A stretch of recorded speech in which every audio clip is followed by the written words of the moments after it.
This is Greg Kelly. Donate now to Toys for Tots, which works year-round. Go to toysfortots.org. Toys for Tots supports children in need throughout the year with programs like the Toys for Tots Literacy Program. Established in 2008, it has provided over 63 million books to disadvantaged children. The Toys for Tots Literacy Program is committed to providing disadvantaged children with direct access to books and educational resources that enhance their ability to read and communicate effectively. Go to toysfortots.org.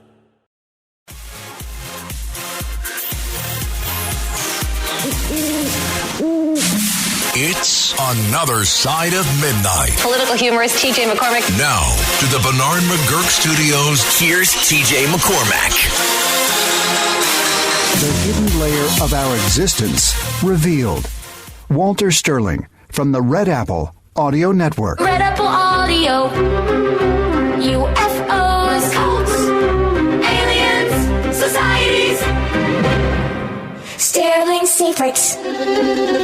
Secrets revealed every weekend night, all night. This is the biggest all-night show in American radio. Good evening, I'm Walter Sterling, and I am fascinated by the work of Michelle Gibson, absolutely fascinated.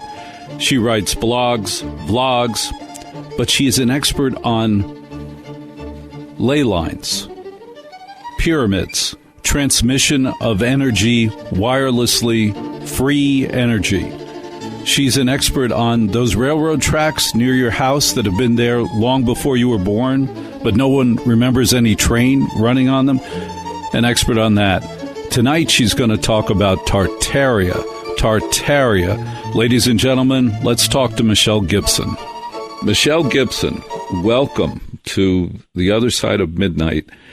It is such a treat to talk with you because whenever I mention the areas that you're interested in, you just mentioned pattern recognition. You're the first person I ever saw write an article about the placement of the great mansions, the breakers, and other turn-of-the-century massive mansions by the wealthiest people today. You're the first one who ever seemed to have looked at a map and said, well, look at where they are and look at how they're organized. That's something I want to talk to you about coming up. But first, I'd like to talk to you about that period from about 1492 to about 1944, where there was an erasure of history, where there was a giant piece of history that was erased. And I just want to share with the listener 30 seconds about what I'm talking about, because not everybody knows.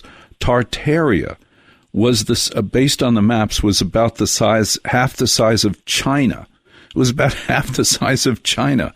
And year after year, in textbook after textbook, map after map, it was erased. It wasn't mentioned. It was denied. And then, even more, as time went on, it was made fun of. Tartaria, based on old maps, was very much there, a culture, and is a whole country that's in deep denial. So what I'd appreciate is if you could quickly go over that timeline from about 1400 to the mid-1940s. What the heck happened to Tartaria? And then we're going to ask you why. And then I'm going to ask you the bonus track, which is who the heck did that? Well, I definitely have some opinions about that, Walter. And I'm coming at this from the standpoint of somebody that received a ton of information living in the course of my life because I was interested in what's been hidden from us. And about, let's say, 9 or 10 years ago, got the pieces that I needed to start putting this together into a big picture view, which is what my blog details, and I turned my blog post into videos. And I've been doing that since June of 2018, so almost 8 years. And when I received the information, I'm like, holy cow, I need to get this back out. How am I going to do that? And thankfully, I had the skill sets that I needed to be able to do it. And at the time, I felt like it was something I needed to do. I am introverted by nature. I'm a good writer. I'm a good organizer of information. I am good at pattern recognition. And when I got that push, I realized, okay, I got to get this back out there. I've got to show people what I'm seeing.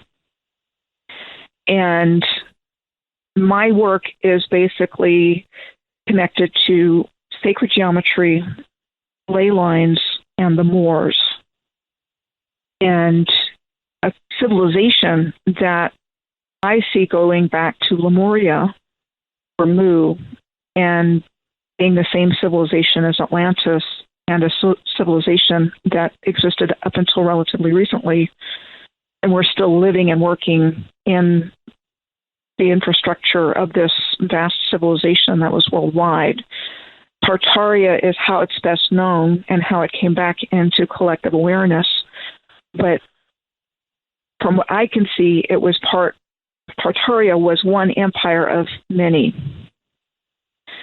and a civilization of ancient, advanced humans that were larger than we are today. And they built this amazing civilization that was interconnected, that I believe connects to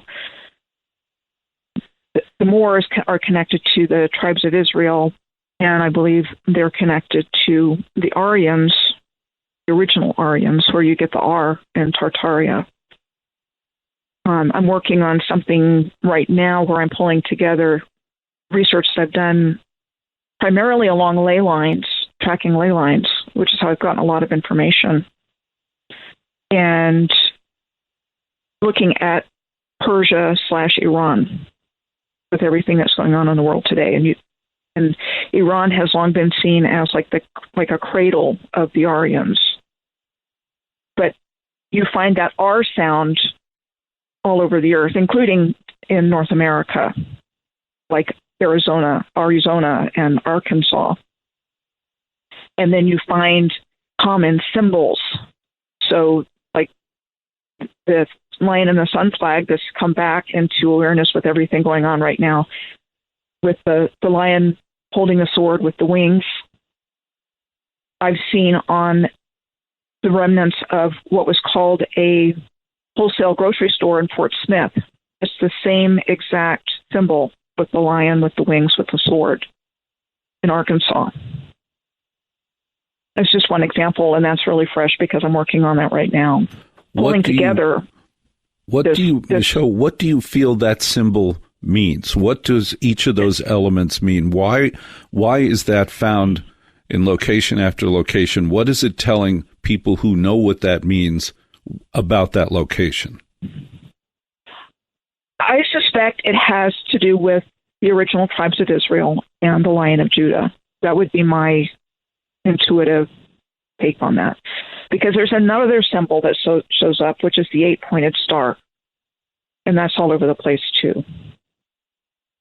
The 8-pointed star, which connects back to the tribes of Israel and the constellations, the zodiac. You mentioned that the people were much bigger than we are.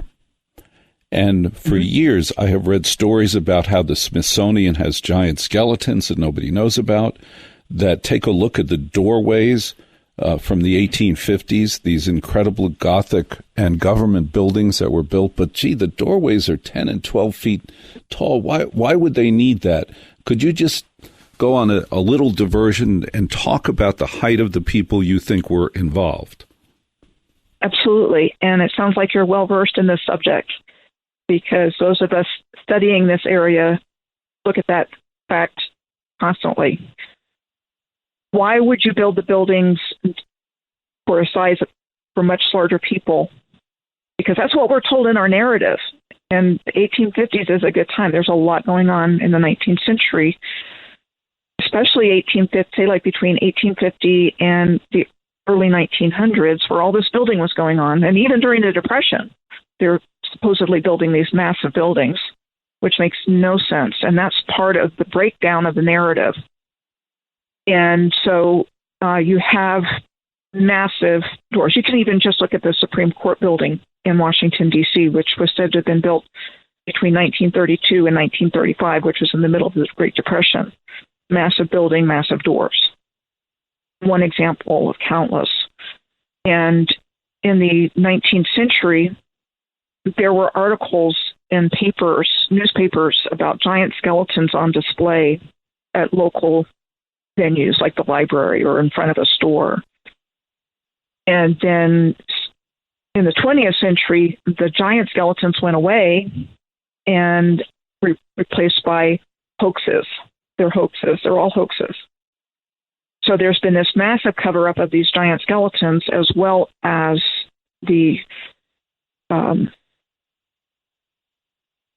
buildings and everything else. So those are key pieces of information that those researching this are looking at. And it makes no sense. So to get back to your original question to me about the 1492 to I'm going to say 1942, but it's basically the same idea. And I definitely have an opinion about that, because when I started doing this research, I hit upon a timeline exactly between 1492 and 1942. It's a 450-year period of time, with the midpoint year being 1717. So there's 225 years on either side, and that's divisible by 9 into 50-year periods. And when I went and looked back throughout that time period, I found significant events happening every 50 years from 1492. So I call them like initiatory years.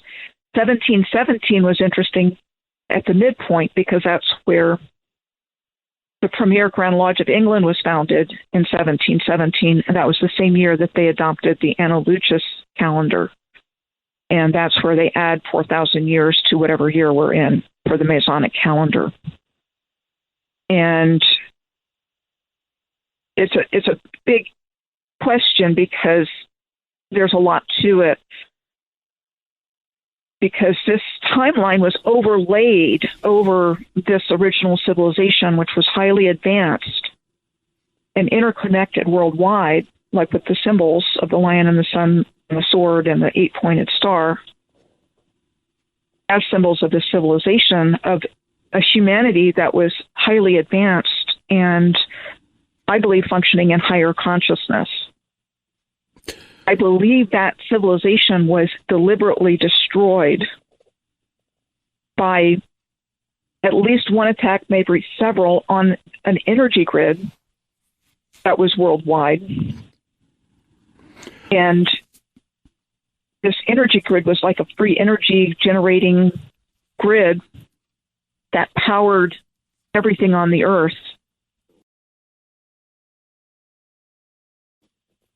And we know nothing about it. Well, let me ask you a key question before we talk about the destruction of it. Mm-hmm. In addition to free energy, which would be plenty, in your opinion and based on your research, what were some of the other advanced elements, characteristics of this civilization, which you claim was on a higher spiritual plane, which makes a lot of sense? And why was you said 4,000 years was laid over the calendar and adjusted the calendar by 4,000 years. Why did they do that? So that was done by the Masons with their calendar. And other people have looked at the time, missing time. So they changed our perception of time and space, including the shape of the Earth. So then you get into the whole, are we on a spinning globe or on a plane? So there's a lot of moving pieces within that. But they're definitely trying to make us ignorant of where we are in time and space, who we are, what we're capable of. And I think that hits into why was this done? It was for control and domination of the earth. I believe by negative beings, including fallen angels and negative entities, get into the AT concept. I'm not opposed to that idea as this colossal takedown of this civilization, hiding it from us, building a new world, their new world, their new world order on top of the ruins of the old world, and then proceeding to put a system in place that harvests not only the resources of this grid, the components, the gold, the silver, the copper, all the elements, but also our energy. So I feel like this original energy grid, which was for the good of all, was reverse engineered into what we would call the matrix and know of as the matrix. And all of this high-tech infrastructure that we're living on top of was removed from our awareness. So there used to be railroad tracks everywhere, Walter. There was railroads and streetcars and subways all over the face of the earth. And the story goes, again, well, let's use the 1850 date as a marker. In the 1830s, 1840s, 1850s, 1860s, they're building all these railroads through swamps, no less, in many cases. And then within a short period of time later, they were taking the tracks out and replacing them with roads and highways, so we drive on. So we had all of this transportation infrastructure already there. It was used by those that we would call the controllers, the globists, the elites. It was brought up and running in order to transport coal and iron ore and all of their mining, which they do a lot of. They're still doing a lot of mining of this. And when the mines were exhausted, in many cases, they took the railroads out. And the only thing that's left of them today are little teeny tiny things around town. Here in Prescott, Arizona, where I live, there's a utility box right across the street from the courthouse that has a picture of them digging out streetcar tracks from one of the main roads here. Picture on this utility box in downtown. And then they only had that streetcar running from 1907 to 1912, so just a few years before. We don't need that anymore. There was a fire here in Prescott, and great fires are another means by which this original civilization was destroyed. Wars in our modern history were all part of the destruction of this grid. So a lot of places like Hanoi and Manila in the Philippines had streetcars that were bombed during various wars. There was a streetcar system in Manaus in the middle of the Amazon jungle in Brazil. You can't even get there by car, really. I mean, there's one 400-mile highway that's impassable. But in the 1850s, they built this sophisticated streetcar system there hasn't been there for a long time. And again, those are typical. Right.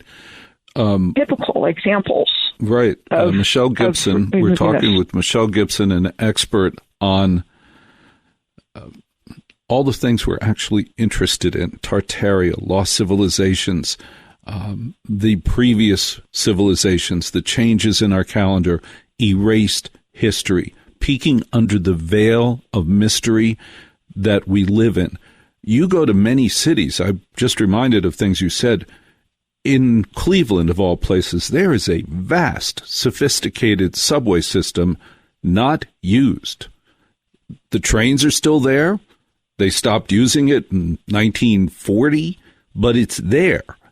And when I was a kid and I'd walk through the suburbs of New Jersey, throughout the suburbs, buried into the streets, there were the tracks, and buried under brooks and streams that would have been logical pathways for trains, there were the tracks. And I always found that to be amazing. But also a lot of the photographs, and you pointed this out, I learned this from you.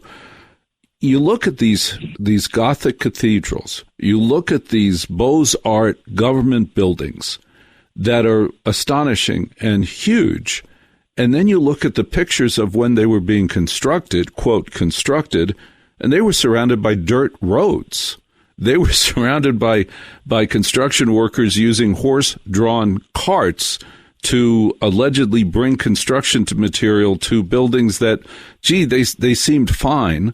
And then even more interesting, we see that the dates that these buildings were built and the names these buildings had were clearly erased. There was dermabrasion on that concrete, and new dates were put in.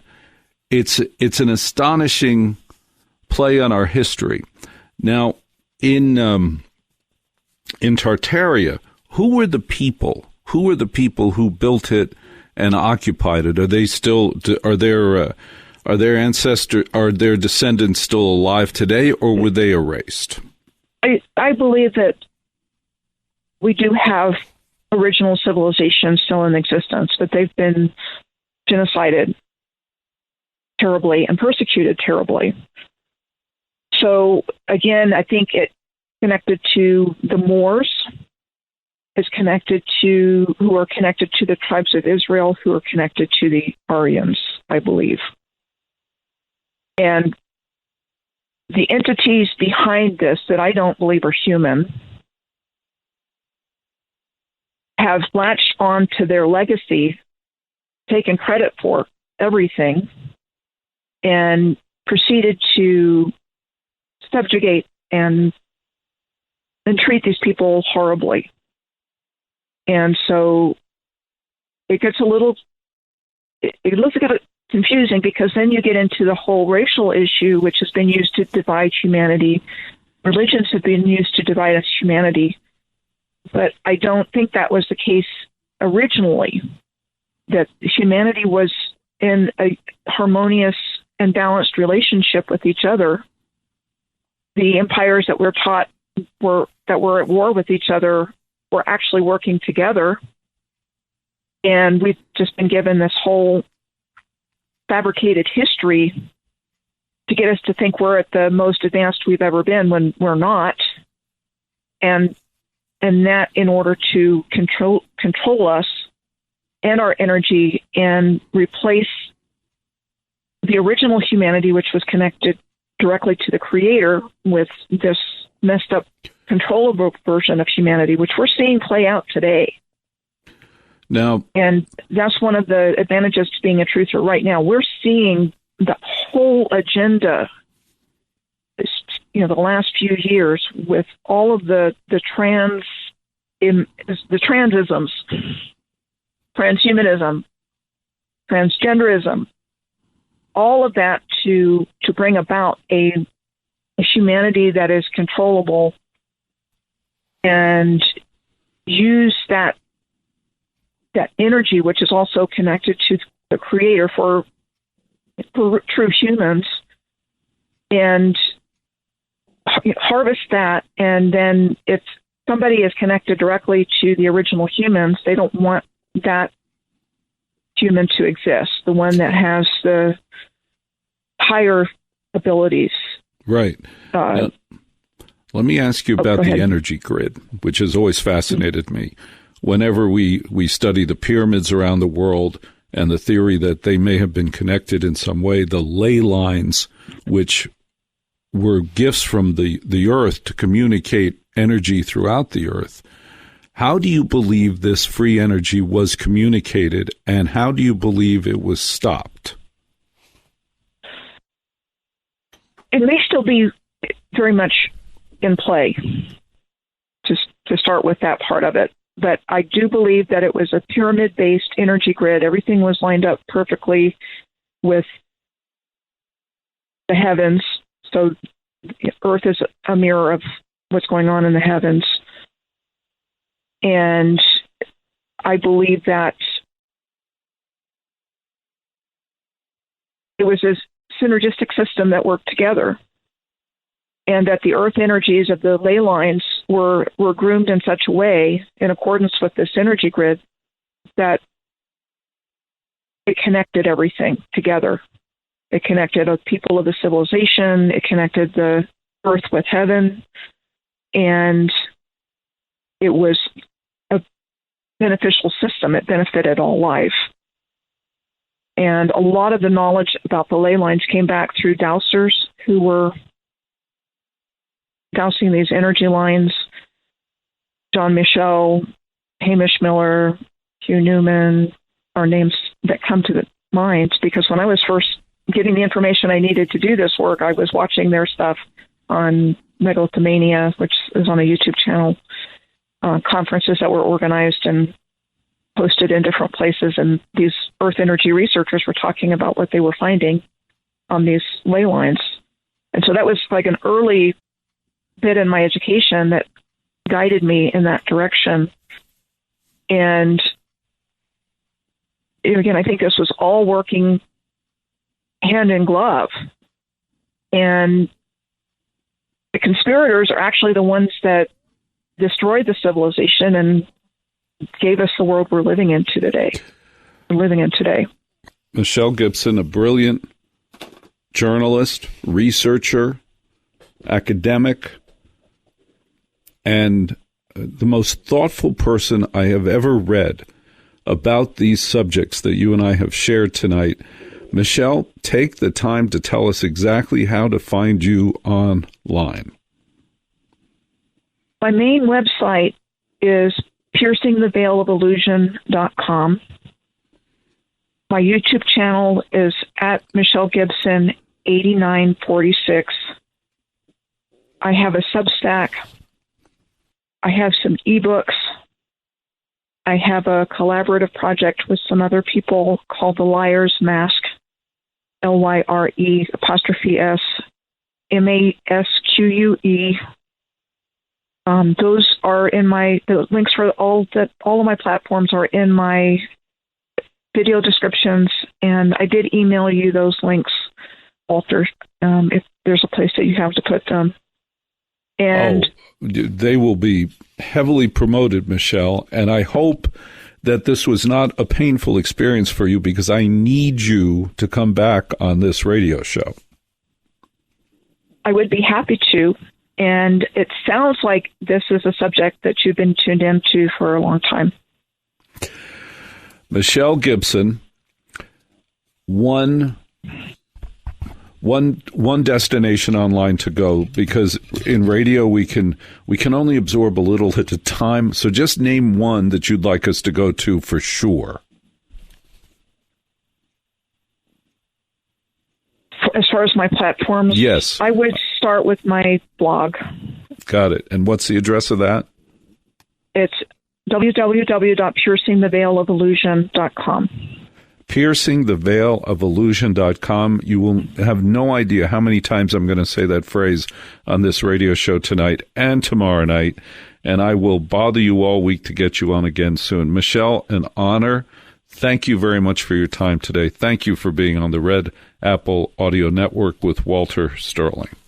All right, it's 33 past the hour. 33 past the hour. You and I can talk live, 800-848-9222, 800-848-9222. What'd you say? The hidden layer of our existence revealed. Walter Sterling from the Red Apple Audio Network. It's Another Side of Midnight.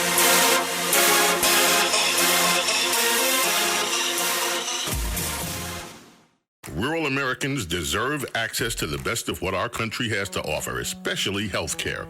Across every state, every community, America's rural hospitals are the first line of defense, protecting our families, neighbors, and loved ones. No matter where you live, hospital care doesn't clock out. They're there 24 hours a day, 7 days a week, 365 days a year. Each year, America's over 5,000 hospitals care for millions of patients, providing 24/7 emergency care, delivering babies, cancer treatments, and other life-saving care that patients rely on. Behind every one of those patients are doctors, nurses, and caregivers working tirelessly to keep people healthy and safe. Hospitals are our community's lifelines. They employ our neighbors and keep our families healthy. But now, some in Congress are threatening access to care. Tell Congress, protect patient care to keep America strong. Don't cut rural health care. LifeLock, how can I help?